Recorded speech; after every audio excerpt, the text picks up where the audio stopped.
우리가 하나님의 말씀을 보겠습니다. 하나님의 말씀은 에스더 1장 1절에서 8절에 있는 말씀입니다. 이 일은 아하수에로 왕 때에 된 것이니 아하수에로는 인도로 구스까지 127도를 치리하는 왕이라. 당시에 아하수에로 왕이 수산궁에서 즉위하고 위에 있은 지 3년에 그 모든 방백과 신복을 위하여 잔치를 베푸니 바사와 메대의 장수와 각 도의 귀족과 방백들이 다 왕 앞에 있는지라. 왕이 여러 날 곧 180일 동안에 그 영화로운 나라의 부함과 위엄의 형력함을 나타내니라. 이 날이 다음에 왕이 또 도성 수산 대소 인민을 위하여 왕궁 후원뜰에서 7일 동안 잔치를 베풀세 백색, 녹색, 청색 휘장을 자색하는 배줄로 대리석, 기둥, 은고리에 메고 금과 은으로 만든 걸상을 화반석, 백석, 운모석, 흑석을 깐 땅에 진설하고 금잔으로 마시게 하니 잔의 식양이 각기 다르고 왕의 풍부한 대로 어주가 한이 없으며 마시는 것도 규모가 있어 사람으로 억지로 하지 않게 하니 이는 왕이 모든 국내 관리들에게 명하여 각 사람으로 마음대로 하게 함이더라. 아멘. 여기까지만 봉독했습니다. 할렐루야. 9월 첫째 주일입니다. 하나님의 은혜가 오늘도 우리 모두와 함께하기를 예수님 이름으로 축복합니다. 오늘부터는 우리가 에스더서를 강의하고자 합니다. 에스더서는 역사서입니다. 역사서. 그래서 역사적인 고찰과 증거를 통해서 나눠야 할 말씀이 되는데 에스더서는 하나님이 이렇게 뭔가 보여주면서 이렇게 우리를 구원하셨다라는 증거는 없는 책이에요. 오로지 믿음입니다. 믿음으로 하나님께서 인간 역사 가운데 주장하셨고 간섭하셨고 하나님께서 이 아하수로의 왕 삶 가운데서 하나님이 섭리하셨다라고 믿고 있는 책이에요. 그래서 하나님의 그 섭리하심 가운데 하나님께서 모르드게와 에스더를 사용하사 이스라엘을 사망에서 구원하셨다는 그런 믿음을 증거하고 있는 책입니다. 이스라엘의 역사를 보면요, 단순히 인간 역사라기보다는 하나님의 계획과 하나님의 구원의 뜻이 개입된 역사입니다. 그렇죠? 이스라엘이 생긴 것부터 하나님께서 애굽에게 10가지의 재앙을 내리면서 이스라엘을 끌어모으시고 출애굽시키고 하나님께서 가나안 땅을 주셔서 이스라엘 나라를 세우셨어요. 그런 뜻이 뭡니까? 이 땅에 메시아 예수 그리스도를 보내주시고 하나님께서 이 세상을 구원하기 위한 한 민족을 선택하신 거예요. 그런데 뭡니까?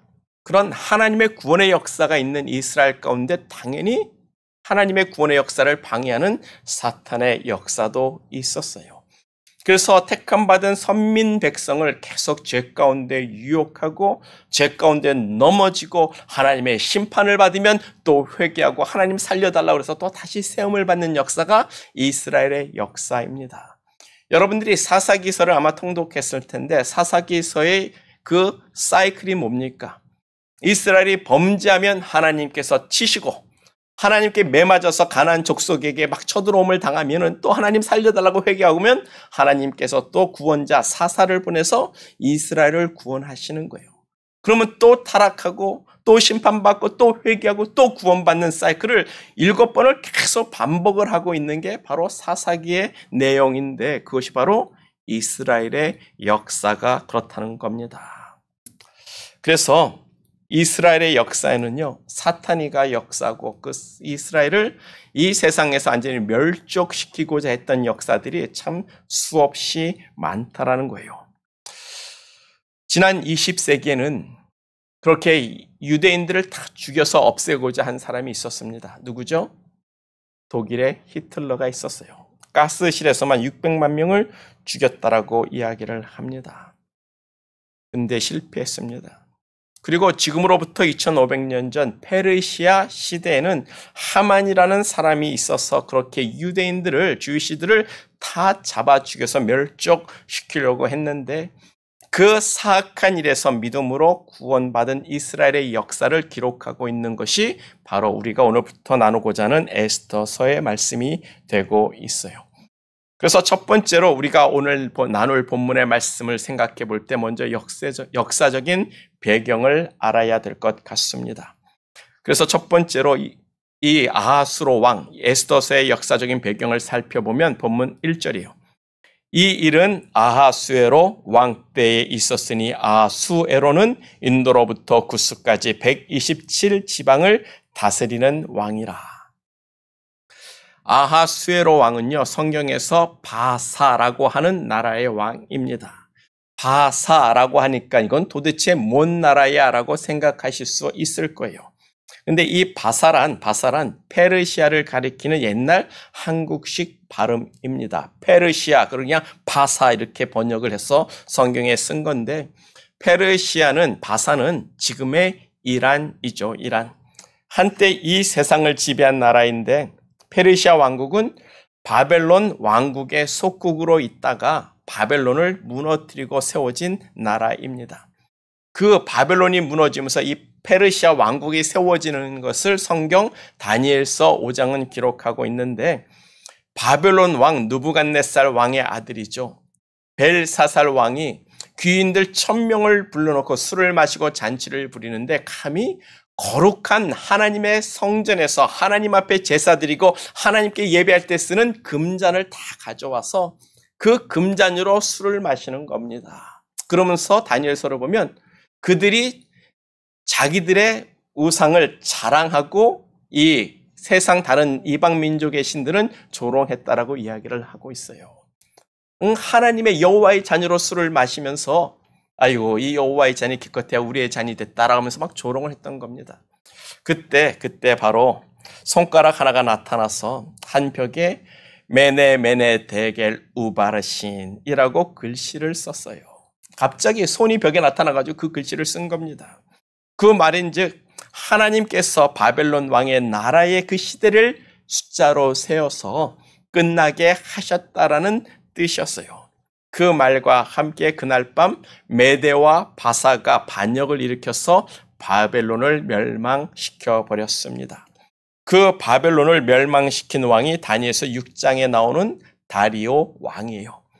다리오 왕은 메대 사람입니다. 그래서 메대 왕이었는데 이 메대란 지금의 쿠드르족입니다. 쿠드르족 들어보셨죠? 얼마 전 이라크 전쟁일 때는 미국을 도와 싸웠고 또 얼마 전 터키는 이 쿠드르족을 몰아내겠다고 자기 땅에서 전쟁을 일기까지 했는데 바로 다니엘서에 나오는 이 다리오 왕이 그 쿠드르족 맞나요? 잠깐만 내가 좀 틀린 것 같기도 하네. 쿠르드 죄송합니다. 쿠르드 족 메대 왕이었습니다. 근데 다리오가 왕이 될 때 나이가 60이었어요. 60.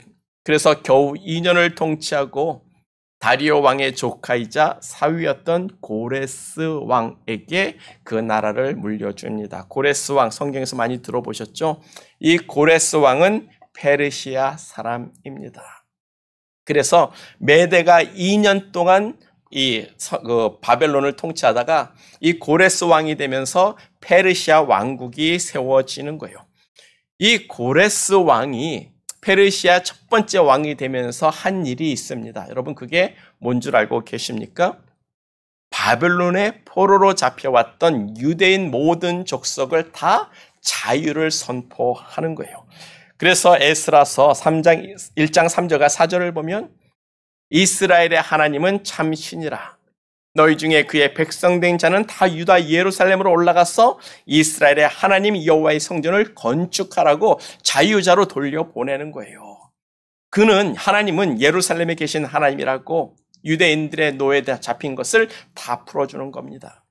그리고 이어지는 4절을 보면 그 남아있는 유대인 백성이 그 바빌론 땅에 남아있는 그 유대인 백성이 어느 곳에 머물며 살든지 그곳 사람들은 마땅히 금과 은과 그 밖에 짐승과 물건으로 정착하는 그들을 도와주고 예루살렘 성전을 위하여 예물을 기쁘게 드리라고 조서를 써서 내리는 거예요.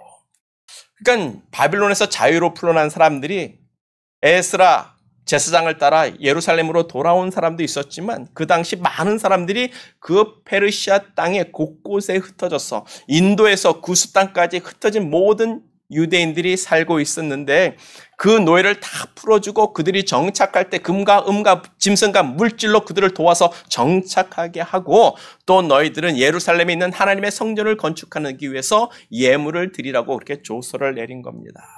완전히 지위가 확 달라져 버리는 거예요. 그래서 이 페르시아 때부터 사는 유대인들은 더 이상 노예가 아닙니다. 자유로운 페르시아 시민이 되었고 그로부터 약 60년 후에 에스더가 왕위에 오를 수 있게 되는 거예요. 에스라 때는 첫 번째로 예루살렘으로 돌아간 사람들이 있었고 그 외에도 두 번이나 더 많은 사람들이 예루살렘으로 돌아갔지만 모르드게와 에스더처럼 그냥 페르시아 왕국에 남아서 정착한 유대인들 그 3세대, 4세대가 상당히 많이 있었음을 우리가 생각해 볼 수가 있는 겁니다. 그리고 에스라가 고레스의 명대로 하나님의 성전을 건축하기 위해서 많은 백성을 데리고 예루살렘으로 돌아갔는데 생각해 보세요.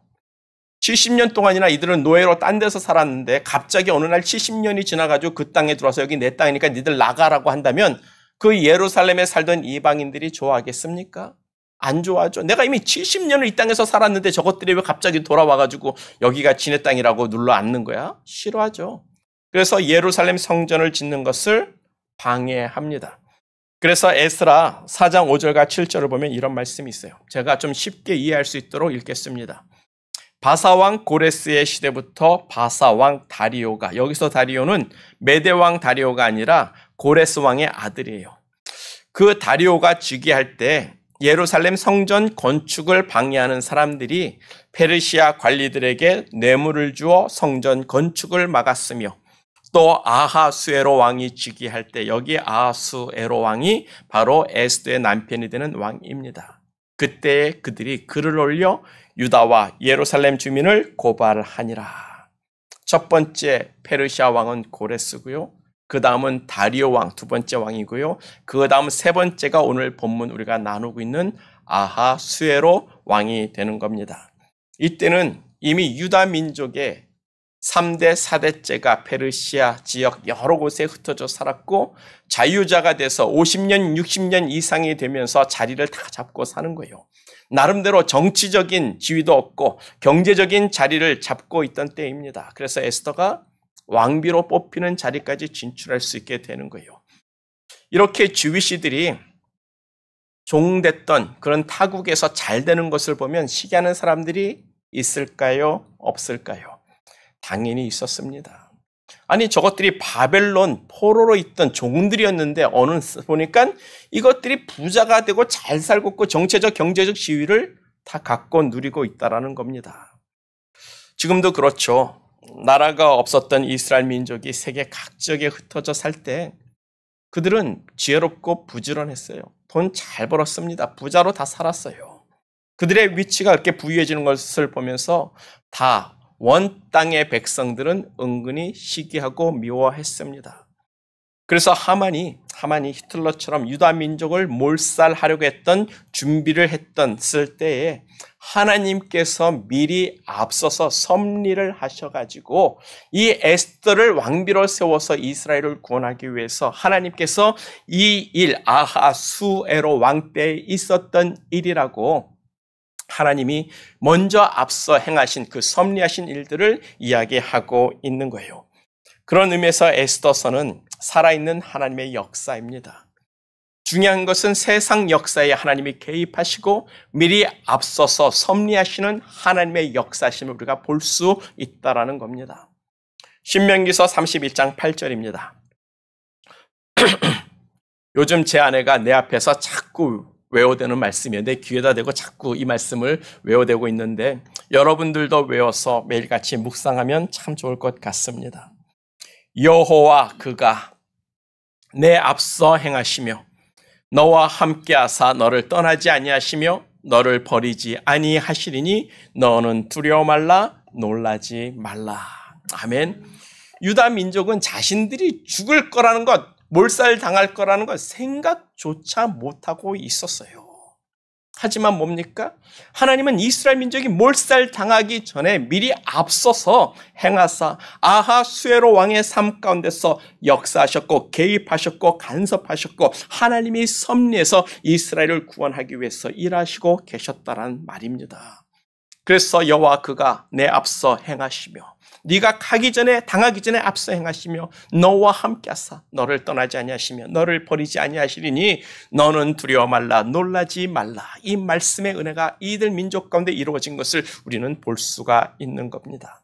그와 같이 하나님께서 우리의 삶 가운데서도 미리 앞서 행하시며 우리의 삶에 간섭하시고 섭리하시고 구원하시는 하나님이심을 우리가 믿고 에스더와 같이 우리도 믿음 가운데 죽으면 죽으리라는 믿음으로 하나님을 바라보는 믿음의 사람들이 되자라는 거예요. 그래서 하나님이 간섭하신 아하수에로 왕은요, 많은 분들이 아마 영화 300이라는 영화를 아마 보셨을 분들도 있을 텐데, 그때 스파르타 군대 300명과 이 페르시아 17만 군대가 함께 싸웠던 그 왕이 바로 본문 1절에 나오는 아하수에로 왕입니다. 영화에서는요 아주 악하게 나왔어요. 그런데 아닙니다. 페르시아를 세상에서 가장 강한 패권 국가로 만들고 페르시아 역사상 가장 큰 나라로 일으켜 세운 이란 사람들의 지금도 영웅이 되는 왕이에요. 우리식으로 말하자면 광개토 대왕 같은 분입니다. 그런데 아하수에로라고 하니까 어디서 들어본 역사가 없어요. 그렇죠? 우리 세계사에서도 들어본 역사가 없습니다. 도대체 이 아하수에로 왕이 누구야라고 할 텐데, 아하수에로라는 이 이름은 히브리 발음입니다. 히브리 발음. 그래서 우리가 익숙하지 않고요. 헬라식 발음으로는 크세르크세스라고 이야기해서 역사 가운데서 유명한 왕이에요. 크세르크세스. 그리고 그의 아들 아닥사스다 왕은 느헤미야가 섬겼던 페르시아 왕이 됩니다. 그렇게 이 페르시아가 기원전 480년대부터 그리고 서기 600년까지 페르시아 나라를 계속 유지되고 있다가 이제 이 나라가 망하게 되는 건데, 지금도 이란의 중서부에 가면 하마단이라는 도시가 있습니다. 이 하마단이라는 이 도시가 아하수에로가 만든 여름 성이에요. 그 성에 가면 지금도 에스더와 모르드게의 묘지가 관광지념으로 아직도 남아 있습니다. 여러분들이 인터넷에서 에스더와 모르드게 무덤이라는 거 이렇게 치시면 사진이 다 뜹니다. 그래서 유대인들이 아직도 거기 가서 이렇게 방문한다라고 이야기를 하고 있더라고요. 그런 의미에서 에스더는 설화가 아닙니다. 실존적 이스라엘의 역사이며 하나님이 앞서 개입하신 구원의 역사가 되는 말씀이라는 거예요. 이런 역사적 배경을 설명하는 것이 조금은 길었지만 이런 역사적인 배경을 우리가 생각하고 오늘 본문의 말씀을 또 나눠볼 수 있기를 소망합니다. 그래서 두 번째로 우리가 생각해 볼 하나님의 섭리라는 것은 아하수에로 왕의 자랑을 생각해 볼 수가 있어요. 성경을 보면 부자는 자기의 부함을 자랑하지 말라고 이야기합니다. 왜냐하면 자랑은 자기 과시욕이에요. 교만입니다. 그리고 교만은 패망의 선봉이 됩니다.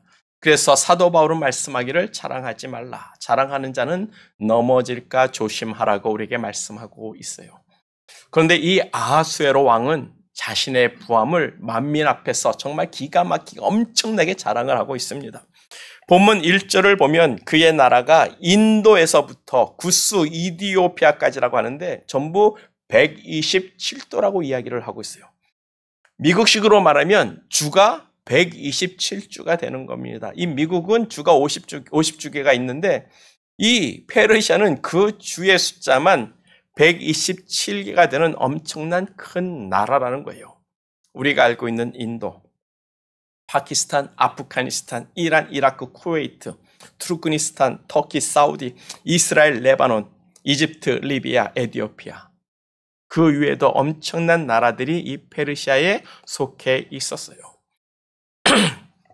그렇게 큰 나라가 돼서 본문 3절을 보면 127도에 있는 모든 주지사들과 메데와 페르시아의 모든 장군들과 각 지방의 귀족들을 다 모아놓고 180일간 잔치를 벌였다라고 이야기를 합니다. 180일, 장장 6개월 동안을 잔치를 벌였습니다.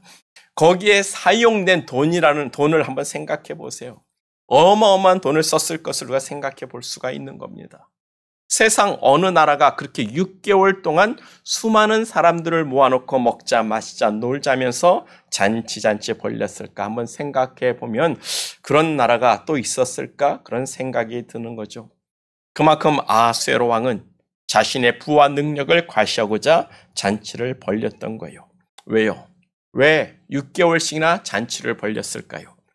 우리가 생각해 보건대 본문 3절에서 아하수에로 왕이 즉위한 지 3년이라고 하는데 역사학자들은 바로 이때가 우리가 봤던 영화 300에서 나왔던 것처럼 아하수에로 왕이 처음으로 그리스를 침공하고자 이 스파르타와 싸웠던 역사 바로 그 직전이라고 이야기를 하고 있습니다. 그러면 이들의 모임, 이들의 잔치를 우리는 생각해 볼 수가 있는 거죠. 아하수에로의 아버지 다리오 왕이 유럽을 정벌하고자 그리스를 쳐들어갔습니다. 근데 쳐들어갔다가 그리스한테 패했어요. 그 전쟁을 우리가 마라톤 전쟁이라고 합니다. 왜냐하면 마라톤 평야에서 전쟁을 치렀기 때문에 마라톤 전쟁이라고 하는데 우리는 그리스가 페르시아와의 전쟁에서 승리한 것을 한 사람이 42.15를 딱 달려가가지고 우리 그리스가 이겼습니다 라고 외치고 죽은 사람을 우리가 기억하죠. 그래서 마라톤이라는 운동을 만들어냈습니다. 42.195km를 뛰는 것. 올림픽에서 그 마라톤을 우리가 하고 있는데 그때 아하수에로의 아버지가 다리오 왕이에요. 유럽 원정에 실패한 그 한을 그 아들이 이제 내가 이루어서 우리 아버지의 소원을 이루어 드리겠다라고 127대 수많은 그 장군들, 메데파사 장군들과 귀족들과 모든 주지사들을 불러서 봐라. 우리가 이렇게 부자고 이렇게 강하고 이렇게 엄청난 위력을 가지고 있는 나라인데 그까지 그리스 하나 침공 못하겠냐. 우리가 그리스를 이기고 유럽을 원정 나가서 우리가 다시 또 한번 크게 부자가 되자. 그러면서 큰 잔치를 벌리면서 그들을 모아놓고 단합대회를 열었던 거예요. 그래서 본문 4절을 보면 왕이 여러 날 곧 180일 동안에 그의 영화로운 나라의 부함과 위엄의 형력함을 나타내었다라고 하는 겁니다. 이렇게 부하고 이렇게 강한 나라를 내가 보았는가? 6개월 동안 이렇게 잔치를 벌여도 부족하지 않은 나라 세상에서 있었던가? 감히 이 페르시아를 누가 대적하고 우리를 이길 수 있으랴.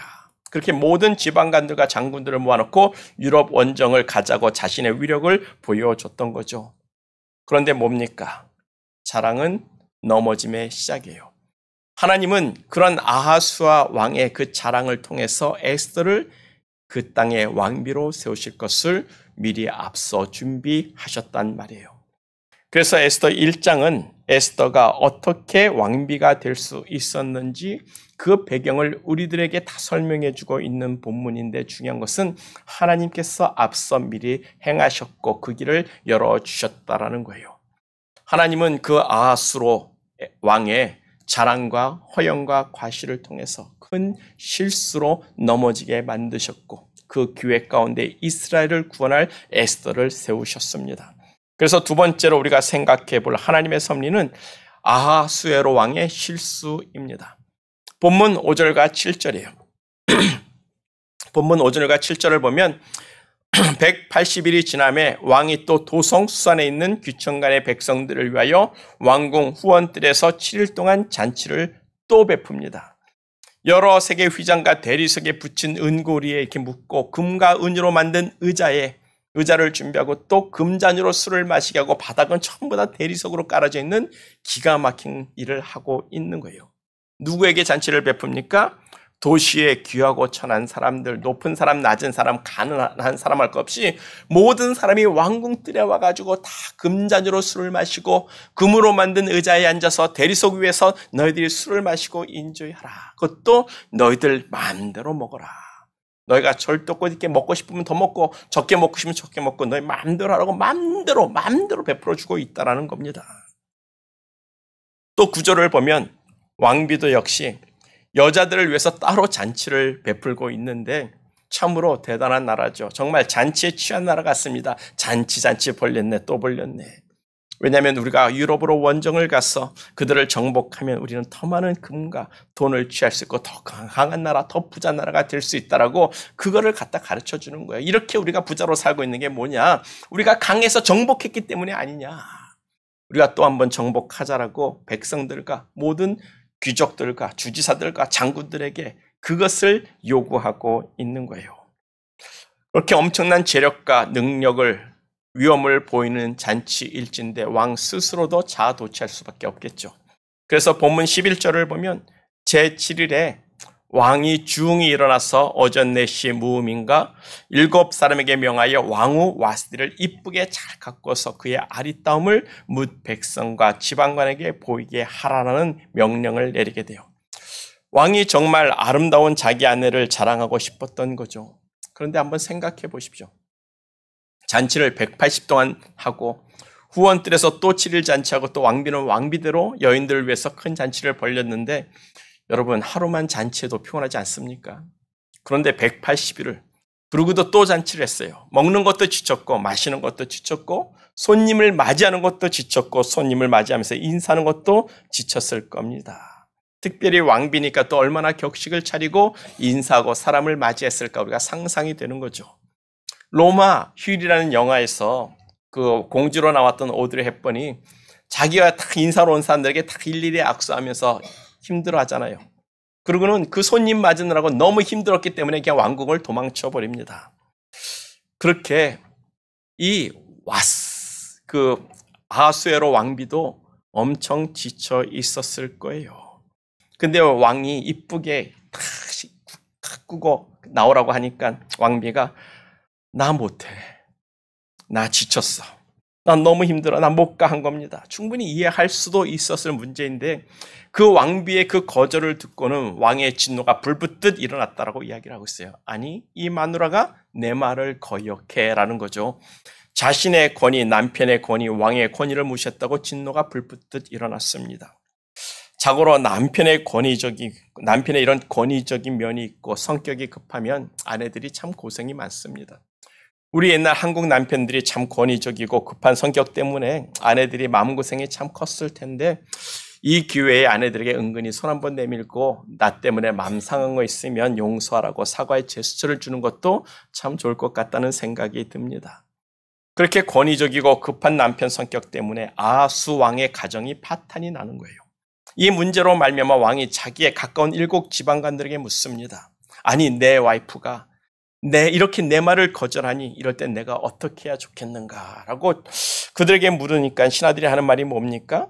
왕에게만 잘못한 게 아니라는 거예요. 페르시아에 사는 모든 남편들에게 잘못했다라고 이야기합니다. 왕비가 저렇게 하니까 이제 지방관들의 아내들은 물론 페르시아에 있는 모든 아내들이 남편들을 우습게 여기고 남편이 이리 오너라 하면 네가 와라 할 거라는 거예요. 그래서 그 왕비를 폐위시키라고 신하들이 말합니다. 근데 정말로 왕이 그까지 일로 왕비를 폐위를 시키는 거예요. 쫓아내는 겁니다. 나라의 기강을 바로 잡겠다고 하는 건데 나라의 기강이 아니라 남편의 기강, 남편의 권위를 바로 세우자는 거죠. 그런데 남편의 권위도 중요하지만 사랑하는 아내가 왜 내 부름에 거절했을까? 그것을 생각해 보는 게 더 중요한 것 아닌가요? 이유가 있었을 것 아닙니까? 대화로 아내가 힘들고 지쳤다는 것을 알고 충분히 이해할 수 있는 일이죠. 그런데 뭡니까? 아하수에로 왕은 주흥이 일어났다라고 말씀하고 있어요. 술 기운입니다. 술에 취했습니다. 술에 취해서 자신의 바른 생각을 갖지 못하고 가정 파탄을 내고 있는 거예요. 그리고 왕비를 폐위시키고 나서 나중에 자신이 한 것을 깨닫고 아하수에로 왕은 후회를 하고 있어요.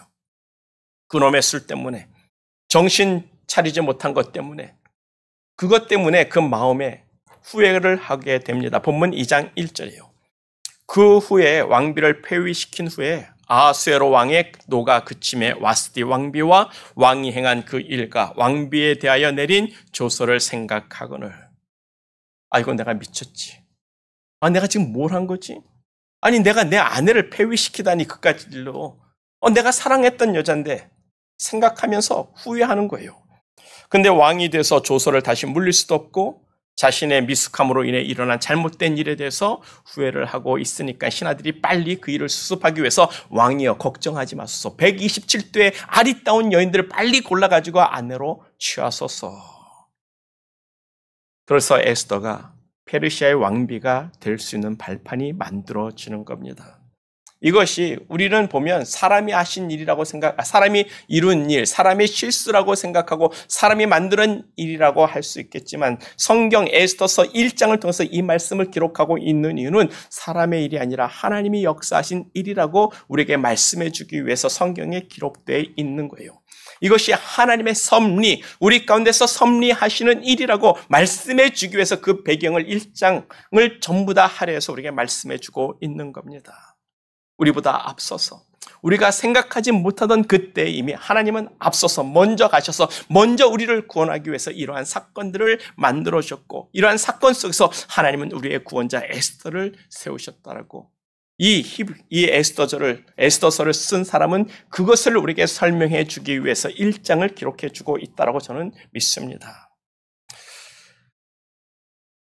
우리는 하나님의 섭리하심, 하나님이 우리보다 앞서 행하시는 그 하나님을 생각해 봐야 하는 거예요. 하나님은 우리의 미래를 다 알고 계십니다. 현재도 알고 과거도 알고 미래도 다 알고 계시다는 거예요. 그래서 하나님은 예레미야서 31장을 보면 여자가 남자를 안으리라 라는 그런 말씀을 우리에게 주셨는데 우리의 삶 속에서 우리의 미래가 어떻게 변할지를 다 가르쳐 주신 거죠. 지금 이 시대가 그런 시대가 아닙니까? 그래서 부부관계는 더 이상 권위적인 관계가 아니라 이제는 동등한 관계고 서로 사랑으로 살고 서로 관용을 베풀고 서로 용서하며 돕고 사는 게 부부라는 거예요. 그래서 대화가 필요한 건데 우리 선민장로교회 부부들은 대화로 모든 문제를 풀 수 있는 귀한 하나님의 사람들이 되기를 축복합니다. 그런 대화가 없었던 권위적인 아하수에로 왕은요, 자신의 미흡함을 후회하고 있었지만 이미 기차는 떠났어요.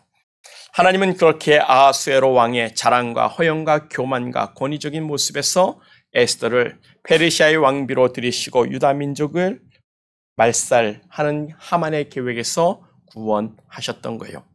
그래서 다시 신명기서 32장 8절입니다. 여호와 그가 내 앞서 행하시며 너와 함께하사 너를 떠나지도 아니하시며 버리지도 아니하시리니 너는 두려워 말라 놀라지 말라. 우리가 이 말씀을 기억하고 돌아가자고요. 하나님은 우리보다 앞서 행하시는 하나님의 섭리하심이 있습니다. 이 말씀을 마음에 기억하십시오. 외우십시오. 마음에 품기를 축복합니다. 여호와 그는 너 앞서 행하시며 너와 함께하사 너를 떠나지도 아니하시며 버리지도 아니하시니 너는 두려워 말고 놀라지도 말라. 아멘. 그 하나님의 섭리하심이 우리들의 삶 가운데 있을진데 우리는 그 하나님을 바라보고 소망하는 것 가운데 두려워하지도 않고 겁내지도 않고 놀라지도 아니하는 믿음의 사람들이 되기를 축복합니다. 오직 앞으로 우리가 앞으로 나눌 말씀인데 에스더 때와 같이 하나님의 도우심을 믿고 완전한 믿음으로 하나님을 바라봅시다. 그래서 우리도 에스더처럼 죽으면 죽으리다. 그 믿음으로 하나님께 나아가자고요. 그리고 기억합시다. 사람은 자기 자랑과 자기 가시와 허영과 자기 권위주의적인 생각에서 실수하고 넘어집니다. 이집트 왕 바로가 그랬고 느부갓네살 왕과 그의 아들 벨사살 왕도 다 그렇게 무너졌어요. 그래서 선줄로 생각한 자는 넘어질까 조심하라는 이 말씀을 기억하고 겸손할 수 있는 저와 우리 모두가 되기를 간절히 축복합니다. 우리 다 같이 기도합니다. 기도할 때 하나님께서 나의 삶에 앞서 행하심을 믿고 기도합시다. 하나님의 섭리하심을 믿고 나는 그저 하나님을 바라며 완전한 믿음에 서겠다라고 고백하며 기도할 수 있는 이 시간 되기를 소망합니다. 잠시 기도합니다.